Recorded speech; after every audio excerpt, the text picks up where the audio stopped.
Même la tablette relevée, vraiment pas beaucoup de place.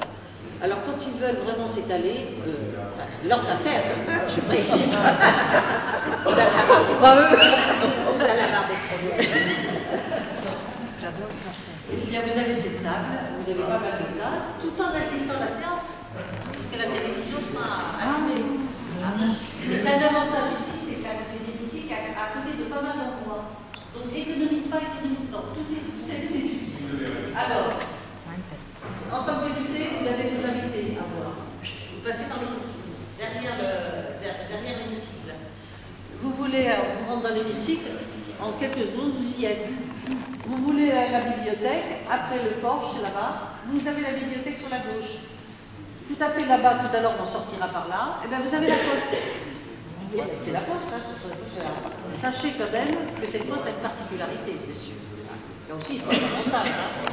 Eh bien, elle est ouverte par séance.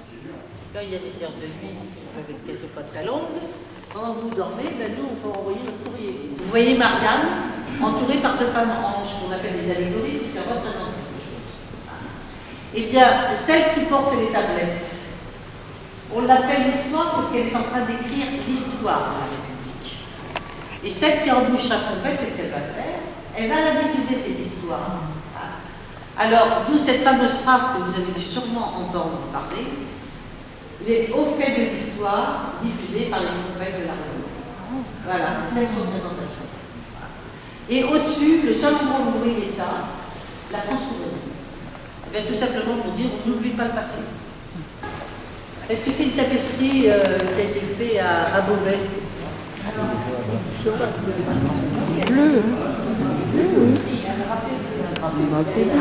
Il n'y a pas de drapé bleuté comme arrivé au sein du théâtre.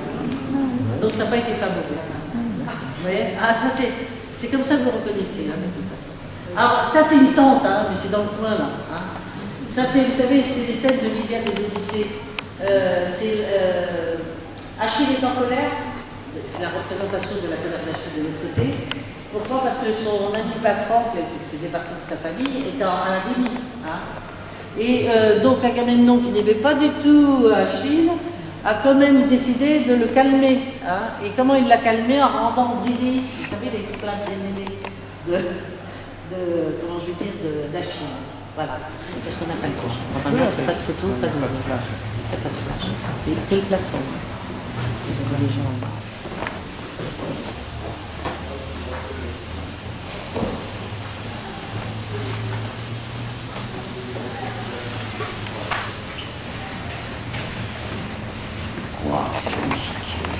Il était ça sur votre ordinateur, c'est magnifique.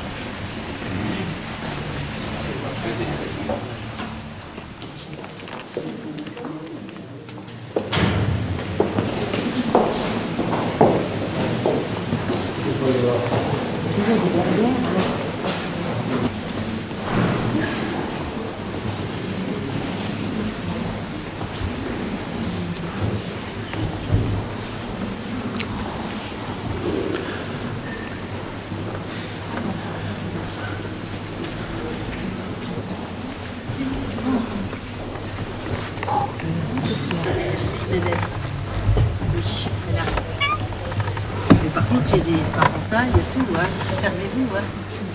Ben, je vous en prie. Que ce soit fonctionnaire, député, et après je parlerai du public. C'est-à-dire, vous, un jour, si vous venez assister à la séance.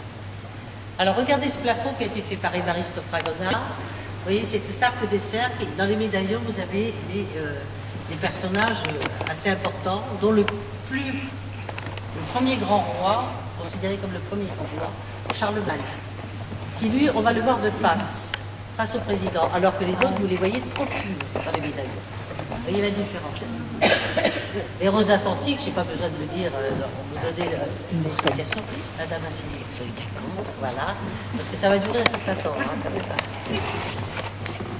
cette verrière, elle n'a rien de particulier comme ça. Mais lorsqu'il y a séance, quelle que soit l'heure du jour ou de la nuit, vous avez toujours la même intensité de lumière. Alors, bien sûr, c'est pour une raison pas bien précise. Alors, je vais vous parler du principe des poules. Il n'y en a pas ici, hein, bien sûr. Hein. On le saurait. Lorsqu'on éteint la lumière, qu'est-ce qu'elles font les poules? Elles s'endorment. Mais quand on a eu la lumière, qu'est-ce qu'elle fait? Elle se réveille. Parce que ça les stimule. Elle travaille, elle pond. Bon, on ne va pas dire la même chose des parlementaires. Hein. Mais sachez qu'ils perdent la notion du temps quand même. Ah oui. Ils perdent la notion du temps. Donc ça les facilite, surtout dans le moment de la nuit. Hein, voilà. Bon, si vous par contre, vous êtes... Donc jamais ils réfléchissent. Voyons. Alors, par contre, si vous venez assister à la séance en pleine nuit, vous allez voir la différence. Hein. Parce qu'au bout d'un moment, vous risquez de... Regardez cette tapisserie, qui est une des nombreuses copies, il y en a une d'ailleurs à l'hôtel de la Seine, qui représente, si vous voulez, ça a été fait d'après une fresque qui se trouve au Vatican, que l'on appelle l'école d'Athènes de Raphaël, encadrée par deux grandes statues indissociables. Nous sommes dans un pays de liberté, donc là voilà la liberté. Mais qui dit liberté dit règle, donc l'ordre public. Au-dessus, les quatre statues plus petites représentent les qualités que le législateur doit avoir. Imaginez-vous que vous voulez être un législateur, il va falloir vous convaincre les gens dans vos discours. Hein. Et pour pouvoir convaincre, il va falloir que vous soyez éloquent. Hein. Donc la première statue, c'est l'éloquence. Mais qui dit éloquent? Ça ne vous permet pas de dire n'importe quoi non plus. Hein. Donc il va falloir que vous fassiez acte de prudence, faire preuve de justice et aussi de force. Alors vous voyez, la massue contre le sol, ça ne veut pas dire brutalité. C'est pour expliquer que c'est la force. Mais dans quoi? Dans la loi, bien entendu. Hein. Voilà. En dessous de la tapisserie, vous avez un bas-relief en marbre. Vous voyez Marianne en train de distribuer des récompenses. C'est aux arts et à l'industrie. Hein. Ce qu'on appelle les fameux Césars, hein, tout simplement. De chaque côté, je vous en parlerai tout à l'heure, sous les grandes statues, vous avez les tableaux de vote électronique, dont un plus petit face au président, entre les deux caméras. Et d'ailleurs, regardez toutes les caméras, je vous ai parlé tout à l'heure, il y en a 6. Et grâce à ça, nous pouvons suivre la séance en direct à la télévision. En dessous, vous avez les panneaux d'affichage. Dernière séance a eu lieu le 4. Et il y a eu 123 séances. Depuis quand? C'est un peu comme la scolarité. Hein. Voilà, c'est le premier jour ouvrable du mois d'octobre. Hein. Et cette session va se terminer fin juin. C'est ce qu'on appelle la session qui dure quand même très très longtemps par rapport à une certaine époque. Par contre, si ça va au-delà, juillet, août et septembre, bien sûr, c'est à la demande du président de la République. Et c'est ce qu'on appelle la fameuse session extraordinaire. On l'a toujours, cette session extraordinaire. Moi, depuis que je suis là, elle est toujours... Hein. Donc, bien sûr, tout redémarre à zéro, hein, bien entendu. Et ça sert aussi de panneau d'affichage pour les papiers du jour. Ça, c'est le fauteuil qui appartenait à Lucien Bonaparte. Et sachez que ce fauteuil, à chaque fois que l'Assemblée est obligée de siéger ailleurs, ce fauteuil a suivi. Le président de séance a toujours présidé sur ce fauteuil. Alors, si vous pensez qu'il est confortable, détrompez-vous. Je l'ai essayé. Sur, enfin, on a fait le ménage. Hein, j'ai essayé, c'est très dur. Donc, de temps en temps, il y en a, ils amènent leur petit coussin pour, voilà, très discrètement pour se poser. Parce que c'est un peu rigide. Hein. C'est magnifique, mais rigide.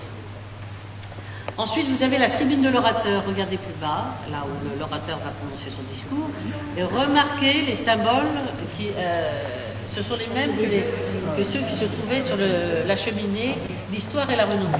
Alors, vous voyez sur ce bas-relief que ça date de cette époque. Si vous avez de bons yeux, regardez bien. Vous avez au milieu le buste de Marianne, entouré par deux oiseaux. Quels sont ces oiseaux? Les aigles. C'était des aigles. Regardez bien la tête des aigles. C'est bizarre, un aigle qui a une crête de coq, c'est pas possible. Voilà. Alors, sachez que quand même la France est représentée par le peuple gaulois maintenant.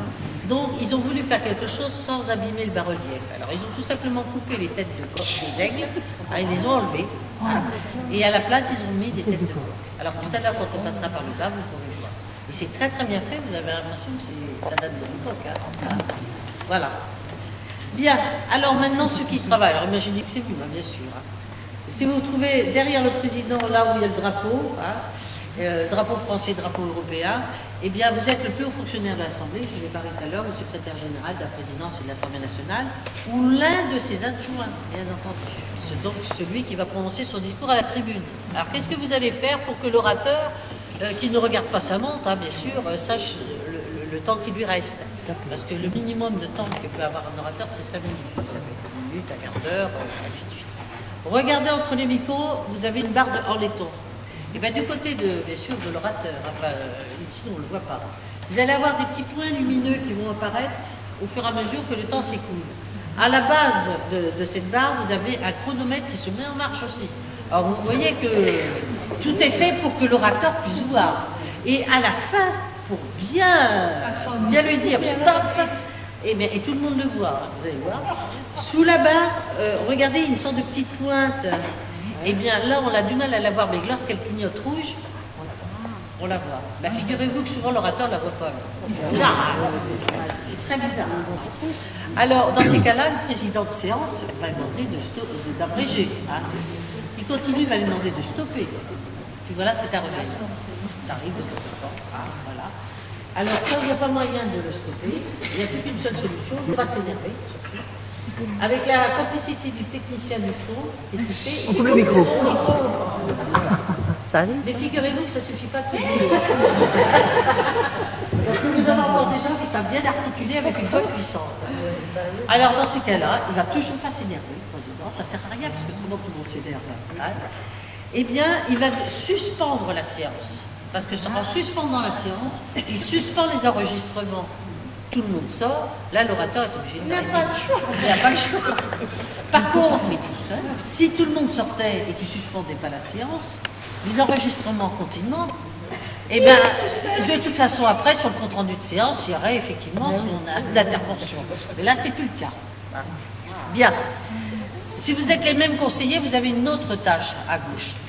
C'est de réceptionner le texte de loi définitif qui va partir au journal officiel pour insertion. Si vous vous trouvez à droite derrière le président, alors là, vous connaissez toutes les règles de procédure. Croyez-moi, il y en a un paquet. Donc, si le président hésite sur la manière de faire, eh bien, là, vous allez vous mettre, vous voyez, en haut de l'escalier, un petit retournement piqué. Vous posez vos fesses, un petit temps détendu. Si vous vous trouvez là où il y a les 4 chaises, vous êtes des rédacteurs de débat qui, effectivement, font le compte-rendu. Alors, vous allez me dire pourquoi il faut des rédacteurs de débat, c'est enregistré. Mais oui, mais en tant que rédacteur de débat, votre travail, ça va être de prendre mot à mot ce qui se dit dans l'hémicycle. Tout doit être dit, y compris les petits mots doux, les noms d'oiseaux et ce qu'ils disent. Donc il va falloir que tout en écrivant, soit en sténo, soit en autre façon rapide d'écrire, vous regardiez les gens. Hein, voilà. Parce que tout le monde n'a pas une voix reconnaissable. Hein. Voilà, hormis quelques-uns, donc la majorité. Bah oui, c'est la façon dont ils mettent les caméras. Elle est où, Roselyne, là? L'histoire et la renommée. Roselyne. La renommée, ça va être la trompette, parce qu'elle est le fameux vaccin. Approchez, messieurs, dames. Là, c'est pour le vote. Hein. Et les cartes, maintenant, c'est ça, Casimir Perrier.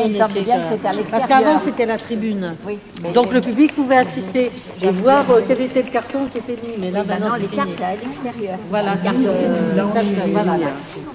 On ne le voit pas. Vous voyez la première travée, regardez à mi-hauteur. Vous voyez que la travée se sépare. Se coupe en deux. Oui, oui. Vous voyez tout à fait en haut. Et bien, regardez les autres, à la place de là où normalement il y a l'histoire de Ils ont rajouté des sièges. Vous voyez? Vous voyez, on voit bien là, là où ça se séparait. Et bien là-bas, c'est pareil. Vous avez ils ne l'ont pas fait pour la dernière et la première. Voilà, allez, nous y allons. Excusez-moi.